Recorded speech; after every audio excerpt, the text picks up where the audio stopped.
So in today's episode, we're going to be looking at Alvin Black's Q50. This thing is a complete monster, and on top of that, we have possibly one of the last big EVO 10 builds that is going to be happening under this shop. The whole build was not covered, but we got some dyno footage, and you guys aren't going to want to miss this one. So stay tuned. Let's get right into it. I hope, honestly hope, it's faster than our Q60 Red Alpha. You heard it here first, boys and girls. I think it's going to be. I think it's going to be. I mean, we need some competition. So why not build the competition? Exactly. It's going to be a pure transmission, so we send the trans pure. We already have that. Engine's ready. Everything's ready to go in. We have to kind of mock up the turbo kit since it's still kind of a pre-production kind of kit. So we got to do that. But pretty much everything else is done, ready to go in. Should be pretty quick. So I mean. We're going to cover this entire build. I recently actually did a poll on YouTube in our community tab, which if you guys haven't subscribed to us yet, go subscribe right now. Like this video. We asked what you guys want to see, and 95% of you guys said you wanted more Q content. So this is probably the best way to start out some more Q content with one that's going to be a complete monster. As you can see, Tyler's got his work cut out for him. Yeah. What's up, man? Not a whole lot. Dude. Getting his motor dressed up. Oh my god. Yeah, just getting everything bolted back on. Got our injectors in there. Our RA405 high pressure fuel pump. Gonna get the intake manifolds back on it. Put some plugs in it. Start plugging stuff in. And yeah, this thing's getting our whole suite of fuel system parts, low pressure pump, flex fuel, fuel filter. Pretty much everything we can throw at this thing, we're throwing at it. So once this is addressed and back on the subframe, we're gonna have Will, the fabricator, get over here and do the finishing touches on that kit once the motor's back together. And I'm excited to get this thing back together and see what we can do on the dyno.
Yeah, working with a fabricator over here, Will. Hot parts.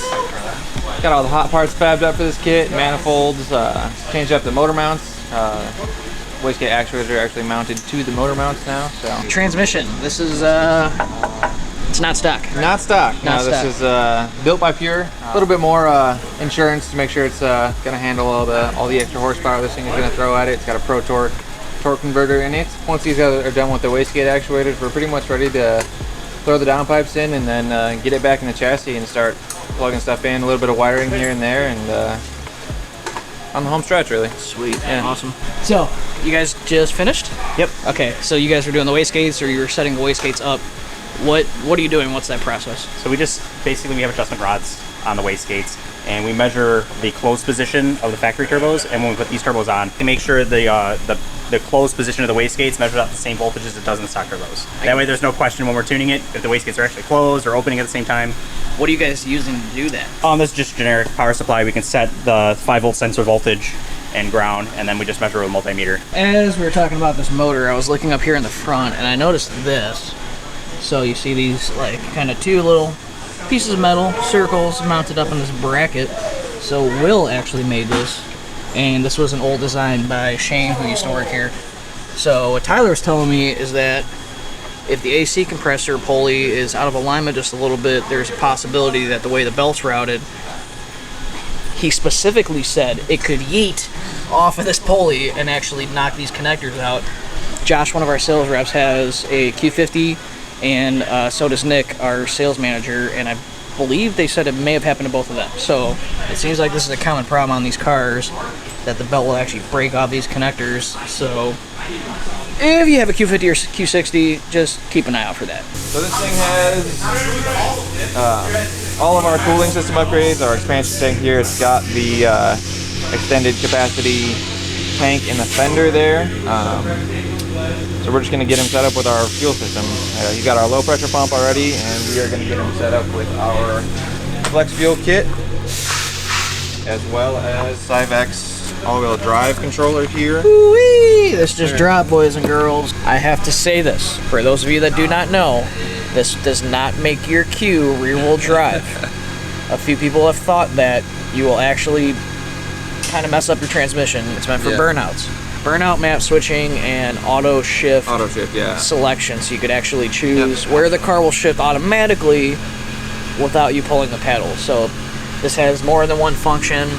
Super bad. If you guys, cool kit, really cool kit. If you guys are interested in this, it is for sale right now on our website. We'll have the link in the description so you can pick up an all-wheel drive controller for your Q. Alvin's car now has the race heat exchanger. I'm gonna be honest with you guys, I've never seen the stock one like out of the car. Let me grab it real quick. Would you mind holding this for us? Yep. Alright everybody. Here is your stock one. That's it. That's all she's got. That's all, and you can see right through her too. Yep. Then the density ain't too insane. Yeah. Compared to that. Yeah, there's a plastic bracket in there from the factory that actually gets cut out, and then just put that back in there to keep the structural integrity of the whole radiator support area. But so that just brought it out. Yep. Yeah, that just gives you that clearance you need to get that double thickness in there. Just get the lines plumbed in and tidy it up, and then get the oil cooler back on it, and we're pretty much ready to put the motor in after that.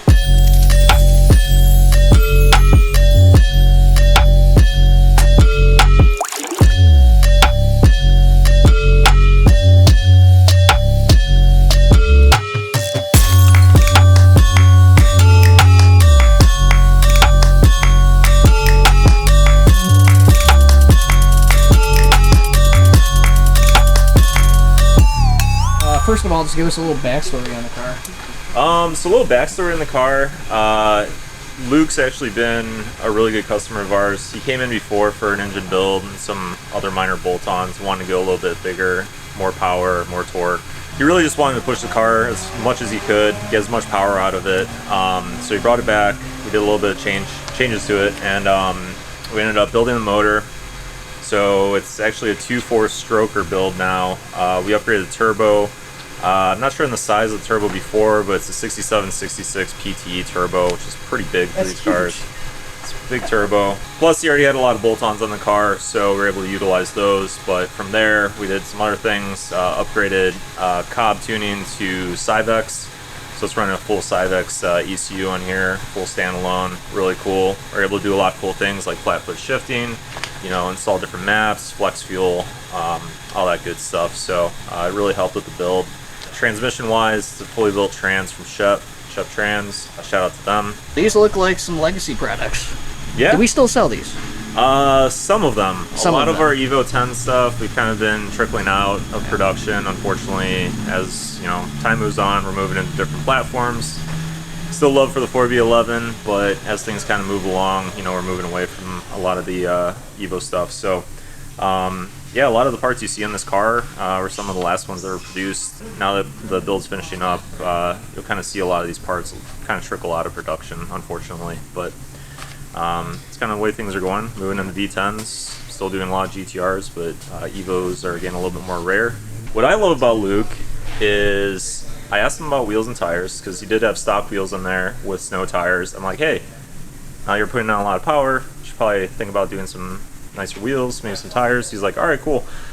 So we got 57 DRs here, which are really sweet. Kind of like a wine red color, which is pretty cool. So yeah, in the 57 DRs, he basically left it up to my discretion on what to put in there, which was pretty amazing. So I checked to see what's in stock, checked to see what would fit this car. These came along. pretty unique. I thought they worked really well. Brembo's, stock Brembos, stock brakes, some a little bit upgraded OE style rotors, but a little bit better than OE. So nothing too big with brakes there. Everything's pretty much close to stock.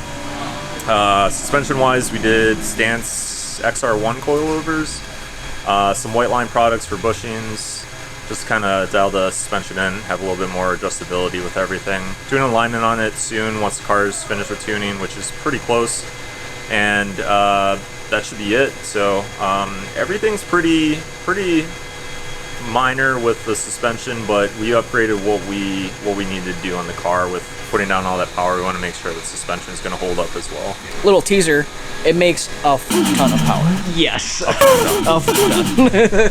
But yeah, so let's cut to the dyno clips now and see how much jam she makes. But Put in E98, so it's just ignite yellow? Yeah, ignite yellow. Straight out of the barrel. Yeah. Probably about 800 wheels, so. Straight out of the barrel. Straight out of the barrel. You want to just hit it hard first pass? Turn it up, yeah. 100% duty cycle on the gate. I might not do that, but. You doing flat foot shifting on this? I did a little bit because I wanted to make sure it was set up right. Yeah.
We figured it out. Oh. It's part of the SYVECS package, but I dialed it in really nice. Nice. That's badass, actually. Yeah, you could just dump the clutch into the next gear and you don't even feel it. Yeah, this felt pretty smooth, right? That's, yeah. Yeah, it brings the RPM like exactly where it needs to be. It felt like you downshifted perfectly yourself. Yeah, that was me, actually. It was all me. that was all me. You tell your friends, yeah, I'm just that good.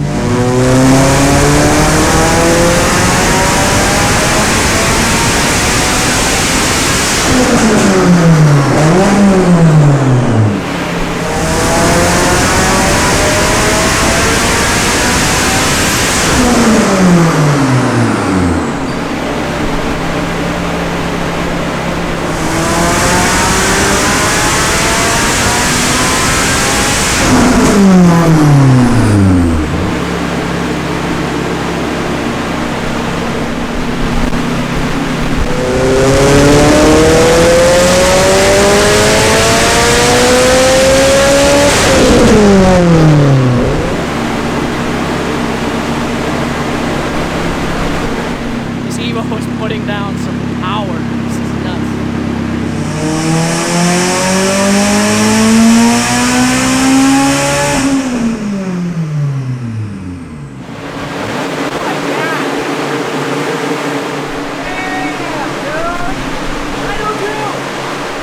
It's a GTR who?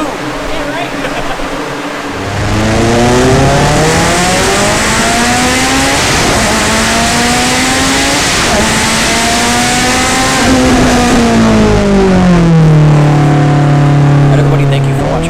On the AMS channel. Alvin's car is completely nuts. I can't wait to see that thing on the dyno.